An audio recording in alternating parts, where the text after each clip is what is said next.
Story number 4. People of all ages battling with controlling their natural wants and needs. This story crept its way in, especially at the top 4, and because at the I think it's story number 1 this week. There was a story that surfaced in about relationships. Well, the abortion debate and the abortion issue is still a hot topic. And when people talk about ethics and code of conduct when it comes to finding the right partner and finding the right person to have relations with, or just our normal human desires, what we're finding, what I'm finding being the mediator for so long and going through story after story is studying and figuring out what stories have the most unique and have the most pizzazz, or just looking for the right adjective, but the stories that it could that have all of what it takes. You can't help but to realize that some things in life, people, I guess the things that people want and need the most are the things that people find a way to put a price tag on. People need sex, people need food, people need shelter. So you'll find out that the things that people want the most are usually the main things that cause the most problems. And what I found out is some of these stories, especially a story that surfaced about, like, it says birth control pills and teen depression possibly linked according to a study. So I found a way to figure out what stories are most important. And when I dissect story number 4, I have to look at what's actually happening within people's wants, needs, and desires. And what I found out is that women want to have a good life. They want to have a good social life. Men want the same thing.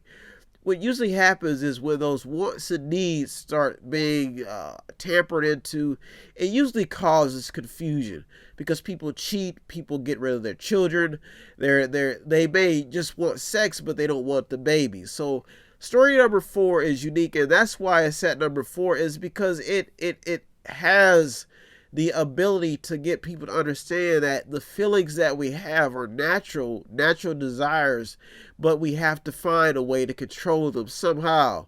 They found people use condoms, they use all different types of things to try to decrease that sexual urge, and that's why story number 4 has that whip appeal. It has the it's an interesting story that can be talked about from all different age groups, all different just different races, because people are finding love in some strange places, and some people don't understand or what is actually happening. They're trying to use science and brain chemistry, but the fact is that people want to feel good and they want to feel loved. So that's why this story is.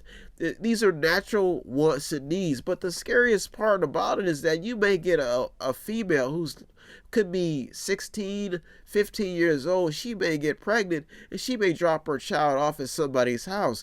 And that's why this story is there. A New Jersey teacher loses her job. She was accused of snorting morphine in front of her students. So look at this story. Let's get into the brain of what is actually happening here. These are natural wants, our natural desires, even to worship or find God, find something to believe in, are being tampered into by con artists, people who want to use us for their own good as human beings. And that's why this story, I looked at it, and I looked at the morality issue, the fact that people are having sex before marriage, or people are not using the traditional ways of having sex, and it just seems impossible to do it the right way.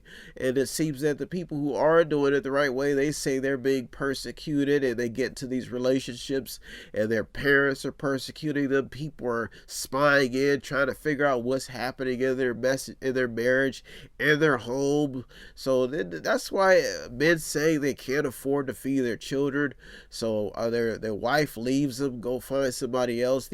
But all of this has to do with our desires to want to live a normal life. Nebraska sees first vaping linked death fatality, marks 13th in nation. This vaping thing, even where smoking, why do people smoke, or why are they smoking cigarettes? Do people intentionally want to harm themselves, or is it a substance that's in the nicotine that it makes it addictive?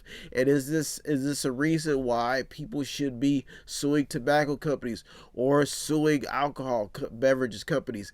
People are finding bad habits to replace good ones, and that's why this story, I said, I don't want people to seem like I'm trying to harm you with these stories. This is input that I get in that you should reinterpret and try to make yourselves better. That's the goal, and that's why being informed is a good thing, because you get to understand why or what is actually happening around you. Edwin McGregor, I guess he says his daughter says she was raped. She had an abortion and she suffered from drug addiction in a year of hell.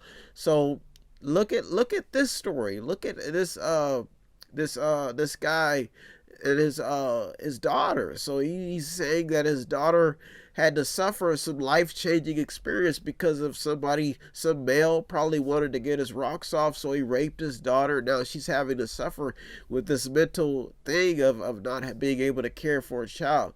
So we look at the side effects of story number 4, and that's why it's in the top 8, because it has something to do with our morality and who we are as people, and why we should be trying to do the right thing and trying to practice self-control and understanding the reasons why things go wrong and situations can become complex.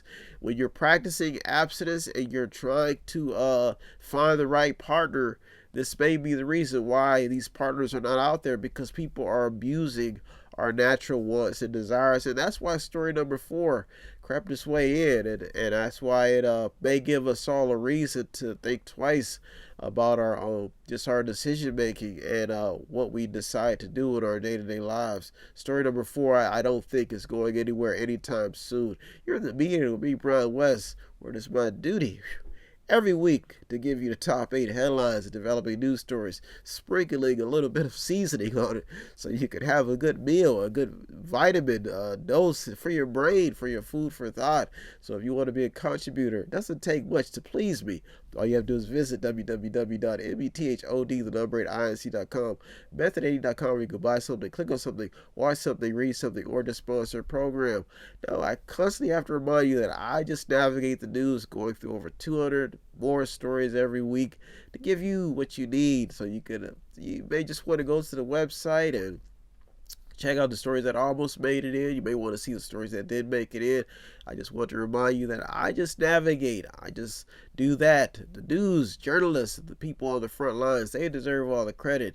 I am just the mediator, doing this for the greater good, for the love of the game, making faces at the camera, and telling myself that I can do this every week. So if you want to be a contributor, help out, METHOD, the number 8, INC.com, method80.com, where you can buy something, click on something, watch something, read something, or just sponsor a program. Everything will count. If you need help, then dial your operator. Have no fear, fellow citizens. The Mediator is here.